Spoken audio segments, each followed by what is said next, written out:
This is the UK's cheapest E91 335i, and there's a bloody good reason why. We just keep finding issues with it.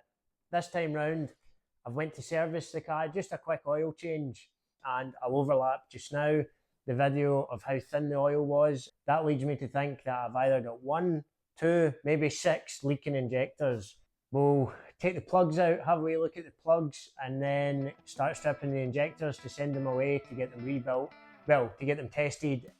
Started off by taking the coil packs out one at a time to gain access into the spark plugs. Once I'd done that, it was then on to taking cylinder 1 out, and as you can see, the spark plug is pretty black and it's not been burning properly. Then it's cylinder 6 to come out, and it's looking pretty nice and clean, burning well, and comparing the two together, you can see what one has an issue. Now that one's a wee bit wet there. Not sure if it's leaking or... It looks like it's been burning okay though. So that's cylinder 3, 4, nice and clean, well, burning okay. And cylinder 5, now they all look okay, apart from cylinder 1.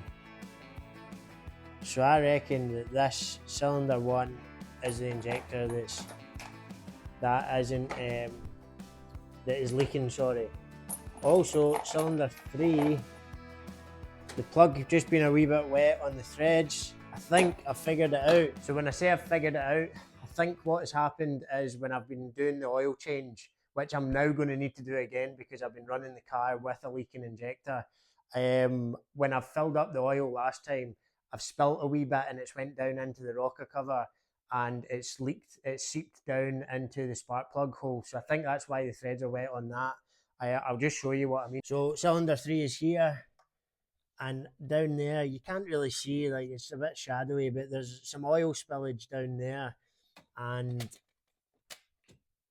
here where my finger is, there's a wee metal tube. You can actually see it well in this wee tube here just fills the gap down here, and I think the oil is just seeped down into there, and that's the only reason why that plug's wet. So I'm happy enough with that. I think what I'll do now is just continue stripping, get all the injectors out, get them boxed up and ready to send away. I disconnected the power cables and the vacuum pipe that run across the rocker cover here, and then moved on to disconnecting the loom. Trying my best not to break the plugs on the injectors, I got them all disconnected, and then moved on to the earth points on the valve cover bolts also. After I removed the 2 bolts that bolt the loom tray to the top of the valve cover, I realised I still had some plugs to disconnect, so I got them done, and then that let me move the loom, clear out my way, to then move on to the next job. So that should let me take this rocker cover off now. And the reason why I say that is because we have an oil leak just down there on that corner, and it's leaking down onto my water pump. So I think it's coming out of this corner and it's travelling. These are all the cables for the thermostat housing, and the water pump itself, and the vacuum lines as well for the turbo actuators are all here as well.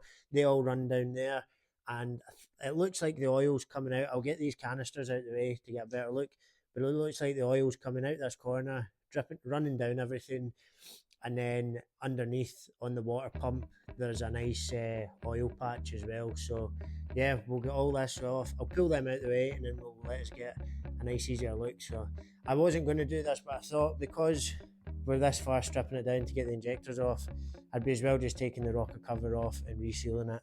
To get access, I removed the vacuum canisters and marked one side hose and canister with Tipp-Ex, so I know what one goes back where when I rebuild it. With that out of the way now, you can just see there's a wee bit of dampness here. So I'm convinced that it's leaking from this corner, which means that I'll go back on to stripping the injectors just now, because I need to actually phone and order the parts for doing the rocker gasket. I don't know, I've never done this before, so I'm not sure if it's an actual gasket or if it's like a silicone sealer or whatever, but We'll get back on to stripping these injectors out, and then after that will be the rocker cover coming off to get a rough idea. To get the fuel rail off, I disconnected all the injector pipes, then disconnected the fuel supply for the rail, and then there's 4 bolts that bolt the rail onto the cylinder head. Once they're off, it was the oil cap to come off, and then voila, the fuel rail is off. Last but not least, it's the injector clamps to remove. Pop those suckers out, get them boxed up, and send them away to get tested, and see you in a few days. The verdict's back from Argyle Diesel. We've got 3 out of 6 needing replaced, so it's not as bad as I thought it would be. The ones going in the bin, if I can remember correctly, is number 1, number 2, and number 4. And thankfully, I managed to get 3 replacements proven and tested. So that will then mean that I've hopefully got a full set of 6 working injectors, and I no longer need to worry about overfueling and, well, just leaking petrol into my oil, because the last thing I want to be doing is having to strip the bottom end off of this and put new shell bearings in it. So less of the chit chat. I don't know if I'm going to put the injectors in first, actually. I might do the rocker cover gasket first, since it's all stripped down. So aye, we'll cut to the rocker cover gasket. Whoa! Yeah, I think we'll put the cover back on that. After the fireworks display, I made it safe again, and then just cracked on taking the rocker cover bolts out one at a time. Then it's in with the lever to give it a wee pry off. Bash! Well, it's not been a waste of time, because the seal is absolutely soaking. It's dripping wet in oil the whole way along. That's the exhaust side. The inlet side, well, that's the highest point of the engine, so I wouldn't expect it to leak at all. And as you would expect, the top of the cylinder head is absolutely saturated in oil. So I think this is where the main leak's been coming from, because it's been going down this vacuum line and right down there where it's all sodding wet. So pretty happy with that. And then another positive note is my chain's absolutely solid. I didn't think it would have play in it, because when it's running you just hear the injectors clicking away. But that's another good thing. I'm happy with that there's no slackness in that. Off comes the old gasket and straight in the bin it goes. Gave the inside of the rocker cover a wee clean up, and then stuck the new gasket on, which was pretty straightforward to do. Then it was onto the top of the cylinder head with some wire wool, just to give it a wee clean up and remove any debris for the gasket to sit on. Then gave the valve cover a wee clean up, just to make it look pretty for refitting. Valve cover's on now. I've just went round and put all the bolts in, just by hand, not too tight. And now I'm going to follow this. I'll put a wee photo of this in the screen round about now, just for anyone that needs it. You can screenshot it. But I don't know, I'm going to do a wee experiment here, because this is the one that looks the most legit, so to say, and it's on Beamer Post, but I found 3 or 4 different posts online for the torque sequences of these. One of them's crisscross, which this one is. One of them's just start in the middle, go down, and then either side. So I'm going to go with the most legit one from probably the most reliable forum, which is Beamer Post in my point of view. So I'll crack on with this. The torque setting for these bolts is 8.5 Newton meters. My torque wrench hasn't been used in a good wee while, so I'm just going to nip it up to 10 Newton meters just to make sure. Started off following the torquing sequence until I dropped my socket down the side of the block. Ah, oh, shite. Please come back. Oh, big fish. Fishing trip all over. I cracked on following the sequence on the phone and get the rest of the bolts torqued up, and that was us ready to go. I believe that is it. Valve cover, all torque. Lovely. A wee trick for putting these bad boys in. 23mm socket. Slide it in there. Oh, again. Socket in there. Bash, in place. This one's already in place. She's tight, tighter than a nun's chuff. Oh no, it's stuck. Spark plugs in next, and I do not know what had gotten into me that day, but I used a torque wrench to tighten them up. Someone come and take my temperature. I must be ill. Using a torque wrench for spark plugs. Next up, it's coil packs to go back in the order that I took them out, and then I move on to sticking in the injectors. Even though 3 of them need coded in, I still stick them in the order that I took them out, then clamping them down with the injector clamps and torquing them to spec. Once they're torqued, I can then stick on the fuel rail, and there's 4 bolts just going back in there.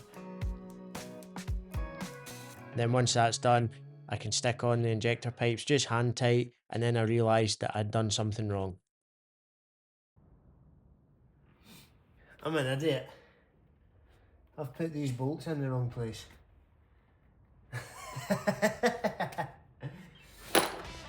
They're meant to go in here. I went and found new bolts to put around the back as well. What a tit. I'll make sure of that once I tighten these injectors up. To finish off the fuel system, I tightened up the supply pipe onto the fuel rail and then moved on to my mistake. What I'd done was I completely forgot about the ground poles, so I'd left them in the scuttle panel and I'd replaced them with normal bolts that I had on the shelf. So I got them swapped out and torqued up. Right, crisis averted.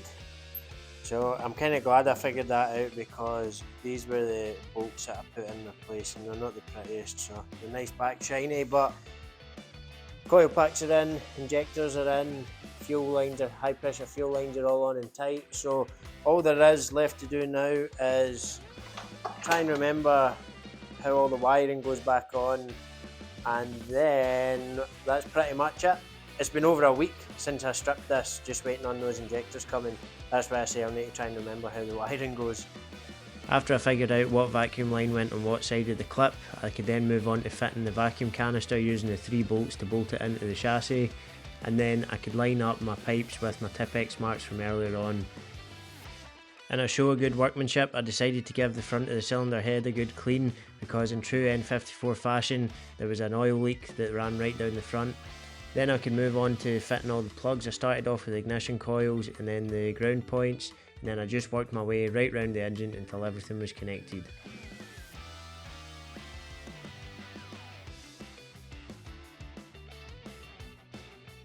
Once all the plugs are connected up, I then moved on to the PCV breather pipe. This was fitted onto the back of the rocker cover. Once that was done, I then moved on to the brake servo vacuum pipe that ran across the rocker cover as well. Got that all connected up, and then it's onto the power cables. And then tighten up the 10mm and the 13mm nut for the cable connections. We're pretty much built up now. Last thing to go on is the engine cover, but that's staying off just now because we still need to change the inputs for the 3 injectors that we've replaced. And then I need to do, well, right now I'm going to do an oil and filter change, just a quick one, because I don't want to keep running this engine with the contaminated oil. So we'll get the oil filter out it, get the oil out it, and get it all refreshed. Kicking off the oil change, I'm taking the engine cap off here just to let the engine breathe. Once I take the sump plug out to let the oil drain a bit better, then it's off with the oil filter housing cap. Remove the oil filter, and once the filter's out, I fit the new one and replace all the new seals. Even though they were replaced not too long ago, I've still changed them just because they came with the filter. Back in the sump plug goes, and the next thing you'll hear is click, nicely torqued. In with the wet stuff we go, and that should be us. So service is finished. All that contaminated, thinned out oil is no more. New oil filter with seals and a copper washer on the sump plug. All I need to do now is connect up the autel and change these 3-digit numbers, the 242 there, in the autel. Just need to tell the ECU that it's got a different injector in it. I didn't actually realise you had to do that on these ones, but apparently it's this 3-digit number, so let's see how we go on. What we want to do is we want to change that number, cylinder 1, to that number there. So it will be, I think, edit 579242. Change that to, there's the numbers, 585218. Just double check that. Yep, done. Now I've inputted the numbers for cylinder 1, I move on and do the remaining 2 cylinders. Once those numbers are changed, I just hit save and hopefully we're ready to start. Right, let's see. Do you need to bleed injectors on petrol engines? I don't know. Oh.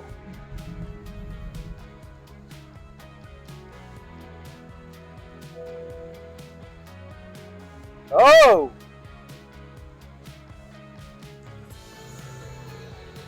Listen to this.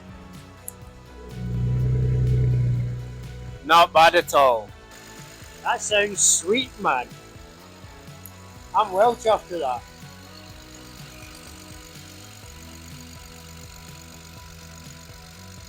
So far, so good. We don't have oil hissing out everywhere. As you can probably see in the window behind me, it's pretty late at night, so I'm just going to take a wee run myself, let everything bed in, and then I'll come back tomorrow. I can't believe what's just happened, and I didn't record it either, which I'm pretty annoyed about. But I've taken the car out of road test and I've been a wee bit spirited, and it's accidentally dropped down a gear. And wait till you hear this. Don't know if you could hear that there.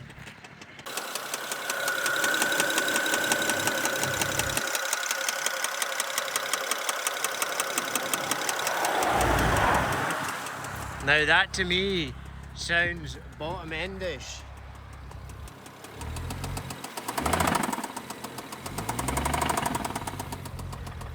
So yeah, after me saying about changing the oil because I didn't want to have to put bottom end bearings in it, sounds like we're going to need to put bottom end bearings in it. Just waiting on a lift to go back and get the van, to get the trailer, to then recover the car because it's now immobile. In true rookie fashion, I completely forgot. I think just the stress of the car breaking down and then having to get it back to my garage and whatnot got to me. Completely forgot to record an outro. So this is going to be the end of this video here. As you can see, I'm not in the garage. I'm in my digs away at work just now. Editing this video, and I thought, shit, I've not done an outro. But yeah, end of this video here. If you enjoyed it and you made it as far as the end here, leave us a like and a comment, hit that subscribe button and follow along for the rest of the journey, because in the next couple of episodes we'll be stripping the engine out, we'll be rebuilding, because I've got too much money in this car now to just scrap it. So yeah, thanks very much for watching and see you in the next one.